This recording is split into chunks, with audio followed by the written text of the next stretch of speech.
یمنی کے پاس، اور اس میں لکھا تھا ذرا توجہ سے سننا ایمان تازہ ہو جائے گا۔ میں بتانا چاہتا ہوں میرا نبی کتنی شان والا ہے۔ اس نے اپنے حبیب یمنی کو خط لکھا۔ حبیب یمنی ابو جہل کے بزنس پارٹنر بھی تھے اور اس کے ہم سبق ساتھی بھی تھے، بچپن کے دوست بھی تھے اس کے۔ اس نے خط لکھا کہ تم حکیم بھی ہو اور بڑے عقل مند بھی ہو، لیکن آؤ ایک بات ہے تم سے کرنی ہے، جیسے میرا خط تمہیں ملے فوراً چلے آنا مکے میں۔ یہ خط حبیب یمنی تک پہنچا، جیسی خط ان کے پاس پہنچا انہوں نے فوراً سفر شروع کیا، مکے کی سرحد پر آئے۔ ابھی مکے میں داخل نہیں ہوئے ہیں کہ ابو جہل پہلے ہی باہر کھڑا ہو گیا تھا اور ہاتھ میں روئی لے کے کھڑا تھا۔ حبیب یمنی کو آتے دیکھا، اتارا نیچے کا، نیچے اتر، نیچے اترے حبیب یمنی کا اب کیا کہنا ہے؟ کہا پہلے یہ روئی لو اپنے کانوں میں لگا لو۔ کہا کس لیے؟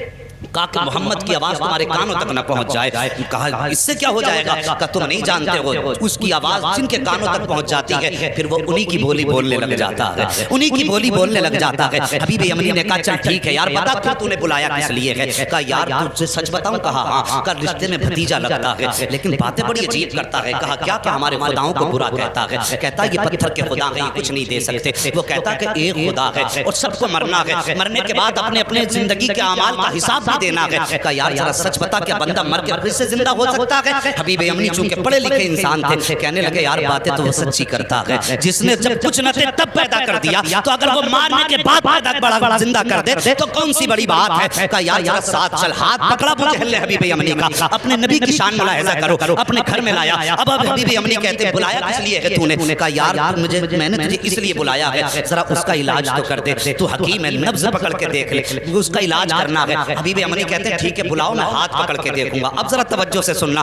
یہ دشمن کی بولی ہے، سچ وہ ہوتا ہے جو سر چڑھ کے بولا کرتا ہے۔ اگر کوئی اعلیٰ حضرت کو گالی دے تو اس کے بکواس کرنے سے اعلیٰ حضرت کے رتبے کم نہیں ہو جاتے ہیں۔ مخالف اسی کے ہوتے ہیں جو حق پہ ہوا کرتا ہے، دشمن اسی کے ہوتے ہیں جو سچ پہ ہوا کرتا ہے، کبھی اہل غیرے کا کوئی مخالف نہیں ہوا کرتا ہے۔ ذرا توجہ سے سننا پیارے۔ ابو جہل نے کہا تھا کہ میں نے تجھے علاج کے لیے بلایا ہے۔ کہا ٹھیک ہے بلاؤ۔ کہا کیا کرے گا؟ کہا نبض پکڑ کے دیکھوں گا۔ ابو جہل کہنے لگا یار اگر تو نے نبض پکڑ لی تو بات ہی ختم ہو جائے گی۔ کہا کس لیے؟ کہا ہاتھ مت پکڑ لینا۔ کہا کیوں؟ کہا جو اس کے ہاتھ میں ہاتھ دے دیتا ہے پھر وہ بولی اس کی بولنے لگ جاتا ہے۔ کہا یہ کہنا کیا چاہتا ہے؟ تب ابو جہل نے کہا تھا یار سن بات سچی ہے لیکن ذرا دماغ میں اتار لینا۔ ایک دن میں گیا تھا محمد کے پاس اور میرے ہاتھ میں پتھر تھے، میں نے جا کے کہا تھا پتا میری مٹھی میں کیا ہے؟ تو انہوں نے میری طرف دیکھا اور دیکھنے کے بعد کہا اگر میں بتاؤں تو کیا کمال ہوگا، اگر یہ خود بتائیں جو تیری مٹھی میں تب کمال ہو جائے گا۔ کہا میں خوش ہو گیا، میں سوچنے لگا یار اب تو یہ پھنس گئے ہیں، میرے ہاتھ میں پتھر ہے اور پتھر بولا نہیں کرتے ہیں۔ کہا یہ سوچ کے میں نے کہا ٹھیک ہے انہی سے کہلوا دو۔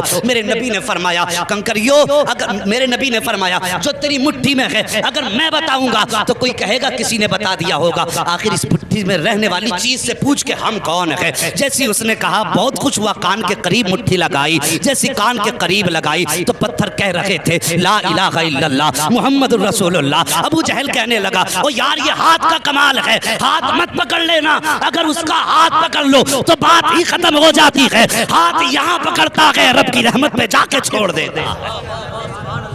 اللہ اکبر۔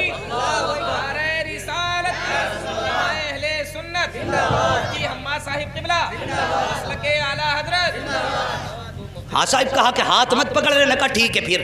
کہا پھر اگر ہاتھ نہیں پکڑنا تو کم سے کم اس کی آنکھوں میں جھانک کے دیکھوں گا، آنکھوں کے ذریعے بھی بیماری کا پتہ چلتا ہے۔ یہ ڈاکٹر لوگ بیٹھے ہوئے ان سے پوچھئے آنکھوں کے ذریعے بیماری کا پتہ چلتا ہے، اور یہ علماء اکرام ہے بڑے بڑے علماء، ان سے پوچھئے کہ جادو اور آسیب کا پتہ بھی آنکھ سے چل جاتا ہے۔ تو کہنے لگے ٹھیک ہے پھر آنکھ میں جھانک کے دیکھوں گا۔ کہا اس کی آنکھوں میں آنکھیں مت ڈال دینا۔ کہا کس لیے؟ کہا اگر آنکھ سے آنکھ ٹکرا گئی تو کام ہی ختم ہو جاتا ہے۔ کہ دشمن کہہ رہا کہ آنکھ میں آنکھ مت ڈال دینا۔ کہا پھر؟ کہا اگر آنکھ سے آنکھ ٹکرا گئی تو قصہ ہی ختم۔ کہا کیا ہو جاتا؟ کہا ایک بار بلال کی نظر پڑ گئی تھی محمد کے چہرے پہ، پورے مکے نے مارا، یہاں تک کہ جسم سے خون بہا، کھال جلائی، چربی پگھل کے جلی۔ میں نے کئی بار مار کے کہا تھا محمد کا دامن چھوڑ دے۔ کہنے لگا اس کی آنکھوں کا کمال یہ ہے کہ جب سے اس کی نظر محمد کی نظروں سے جا کے ٹکرائی ہے، دنیا کا ظلم ایک پلے میں، بلال کی ہمت ایک پلے میں، وہ دنیا چھوڑنے تیار ہے، محمد کو چھوڑنے تیار ہی نہیں ہوگا۔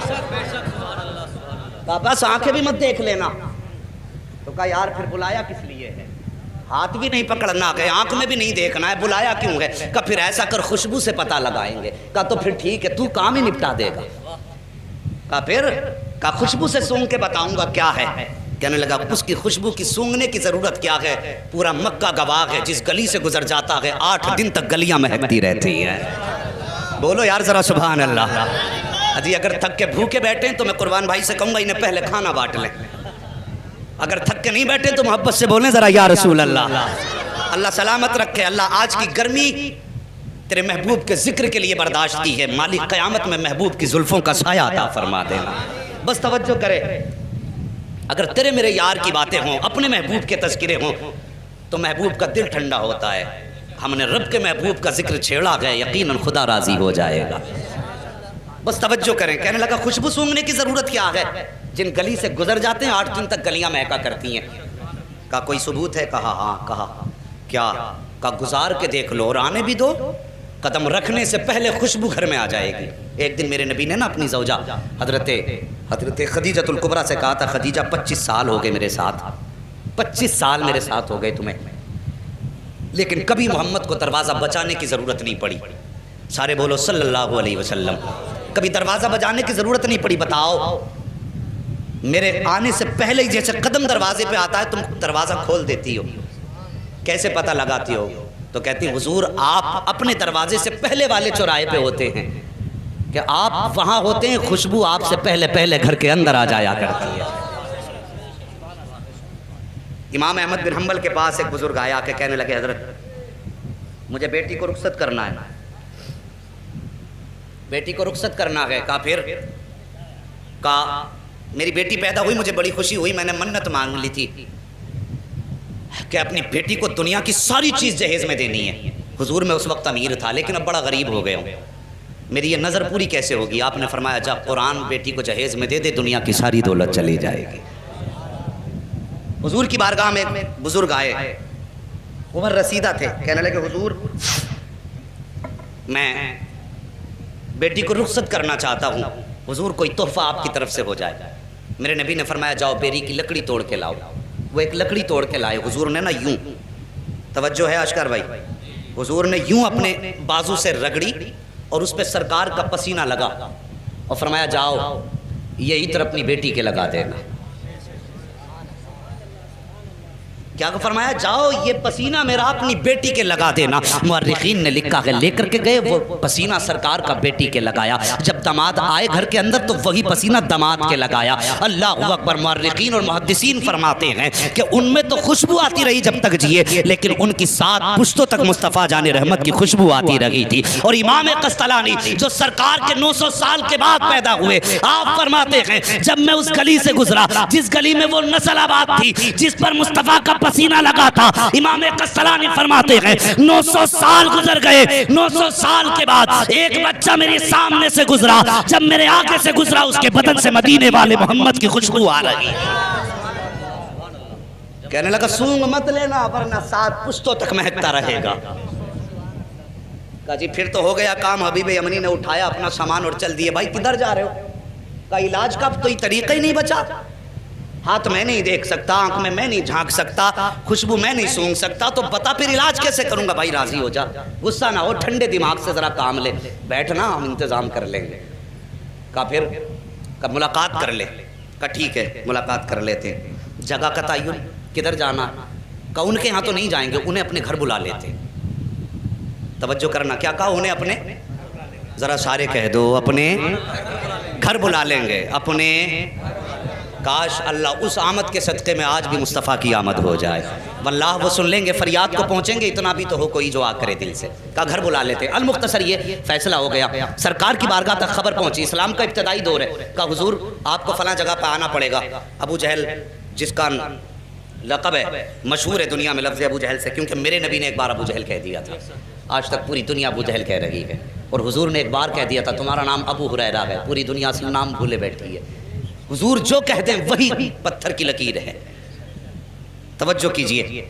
کہا ٹھیک ہے، لیکن جب یہ خبر ہوئی کہ حضور ابو جہل کے گھر جا رہے ہیں، اصل نام ابو جہل کا عمرو بن ہشام ہے، کہ عمرو بن ہشام کے گھر حضور جا رہے ہیں، باتیں ہونے لگی کہ دشمن کے گھر جانے ہیں۔ حضور کا دل تھوڑا رنجیدہ ہوا، یا اللہ مکے میں ایسی باتیں ہو رہی ہیں۔ فوراً رب کی جانب سے پیغام آیا، محبوب اداس کیوں ہوتا ہے، گھر اس کا ہے، چرچا تو تیرا ہی کرا رہے ہیں، خرچ اس کا ہے، چرچا تو تیرا ہی ہے نا، پریشان کیوں ہوتا ہے؟ اللہ اکبر۔ اب سرکار کو دعوت دے دی گئی۔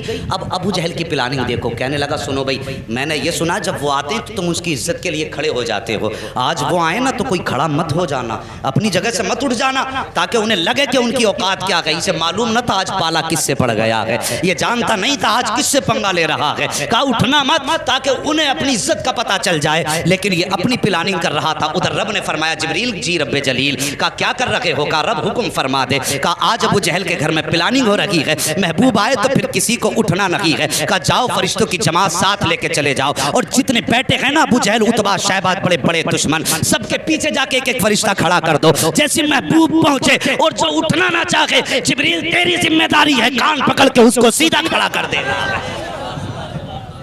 آج بھی لوگ بھونکا کرتے ہیں کہ سلام کھڑے ہو کے کیوں پڑھتے ہو؟ قیام تعظیمی یہ رب کراتا ہے، اور قیام تعظیمی سے روکنا تمہارے باپ ابو جہل کا کام تھا، انہوں نے کہا کھڑا نہیں ہونا کسی کو بھی، اور رب نے فرمایا دیکھوں آج کون کھڑا نہیں ہوگا، محبوب میرا جسے میں چاہوں گا وہ کھڑا ہوگا۔ اللہ اکبر۔ جب جب نبی کو دشمنوں نے گھیرا ہے تب تب مدد کے لیے جبریل آئے ہیں۔ اس پہ کئی ساری روایتیں ہیں لیکن وقت کم ہے، میں اس کو بھی بتا کے چلتا، لیکن بس نبی کی شان سن لو۔ بات کر دی اس نے کہ کوئی اٹھ کے کھڑا مت ہونا۔ اللہ اکبر۔ ادھر میرے نبی ساتھ میں چند صحابہ ہیں، اسلام کا ابتدائی دور ہے، ابو جہل کی محفل میں بیٹھے ہوئے ہیں لوگ، جماعت در جماعت، اس کے اپنے چاہنے والے بڑے بڑے کافر مکے کے بیٹھے تھے، اور یہ چاہتے تھے نبی کو ذلیل کرے معاذ اللہ، ان کی گردن جھکائیں، لیکن انہیں معلوم نہ تھا فانوس بن کے جس کی حفاظت ہوا کرے وہ شمع کیا بجھے جسے روشن خدا کرے۔ اللہ اکبر۔ وہ کیسے شرمندہ کر سکتے تھے جس کو کائنات کو جس کے قدموں سے عزت ملی ہو، اس کو کیسے ذلیل کیا جا سکتا ہے؟ میرے حضور نے قدم رکھا، ابو جہل نے عتبہ کے کونی ماری، عتبہ نے شیبہ کے کونی ماری، ایک دوسرے کے کونی مار کے کہنے لگے آ گئے اٹھ کے کھڑے مت ہو جانا، لیکن جیسی آئے نا حضور نے بھی دروازے پہ قدم رکھا تھا، پہلا قدم حضور نے اندر رکھا، ابو جہل نے سب کو دیکھا اٹھنا نہیں، جیسی کہا نا اٹھنا نہیں، ابو جہل کے پیچھے جبریل امین کھڑے تھے، سب سے پہلے ابو جہل کا کان پکڑا اور سیدھا کھڑا کر دیا۔ جب ابو جہل کھڑا ہوا عتبہ خود کھڑا ہو گیا، شیبہ خود کھڑا ہو گیا، دشمن خود بخود کھڑے ہو گئے۔ جب سب کے سب کھڑے ہو گئے میرے حضور نے اندر قدم رکھا، آئے عزت سے اپنی جگہ پہ بیٹھے، اور بیٹھنے کے بعد پھر پوری جماعت پہ ایک نگاہ ڈالی، جب نگاہ ڈالی ایک دوسرے کو تک رہے تھے، عتبہ شیبہ سے کہہ رہا تھا یار کیوں کھڑا ہو گیا، شیبہ عتبہ سے کہہ رہا تھا تو کیوں کھڑا ہوا، سب مل کے چودھری ابو جہل سے کہہ رہے تھے تم کیوں کھڑے ہو گئے، وہ کہہ رہا تھا یار مجھے خود نہیں پتا چلا میں کیسے کھڑا ہو گیا ہوں۔ میرے حضور بیٹھے ہیں، اور بیٹھنے کے بعد پھر میرے آقا نے فرمایا تھا چھوڑ دے اس کے کان، اتنا کہا نہ دھڑام سے ابو جہل نیچے گرا، جیسے نیچے گرا حبیب یمنی کہتے ہیں او حبیب یمنی نے کہا تھا ابو جہل پتا چل گیا ہے کہ سچا کون ہے جھوٹا کون ہے، تیرے کھڑے ہونے نے بتا دیا ہے کہ جھوٹا تو ہے، سچا رب نے محبوب کو بنا کے بھیجا ہے۔